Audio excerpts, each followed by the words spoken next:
அந்த சித்து பையன் அவங்க அம்மாவோட லேப்டாப்குள்ள ஒரு பேப்பரை வச்சுட்டு போகிறான்.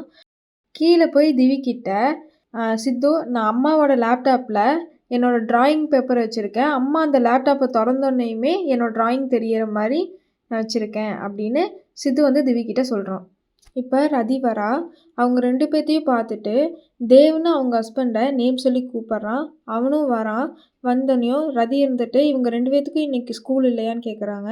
அதுக்கு அவன் வந்துட்டு இல்லை இன்றைக்கி அவங்களுக்கு ஹாலிடே அப்படின்னு சொல்கிறாங்க. அதுக்கு ரதி இருந்துட்டு அப்போ இன்றைக்கி உனக்கு லீவா அப்படின்னு கேட்குறான். எனக்கும் வேலை இருக்குது அப்படின்னு சொல்கிறான். அப்போ யார் இவங்கள பார்க்குறது அப்படின்னு கேட்கும்போது இன்றைக்கி நீ பார்த்துக்கோ அப்படின்னு சொல்கிறான் அவன் ஹஸ்பண்டு. அதுக்கு வந்துட்டு அவன் வந்துட்டு நீங்கள் நேற்றே சொல்லியிருந்தீங்கன்னா நான் நேற்று ஏதாவது அரேஞ்ச் பண்ணி வச்சுருப்பேன்ல அப்படின்னு ரதி சொல்கிறான் அவன்கிட்ட. அதுக்கு சரி நீ வந்துட்டு சித்துவை கூட்டிகிட்டு போ, நான் வந்து திவியை கூட்டிகிட்டு போகிறேன் அப்படின்னு வந்து அவன் சொல்கிறான். அதுக்கு ரதியும் சரி நான் கூட்டிகிட்டு போகிறேன்னு சொல்லிட்டு 2 பேர்த்தையும் கூட்டிகிட்டு போகிறாங்க. நம்ம சேனலுக்கு லைக் பண்ணி சப்போர்ட் பண்ணுங்கள். Subscribe RE cinemas. தேங்க்யூ.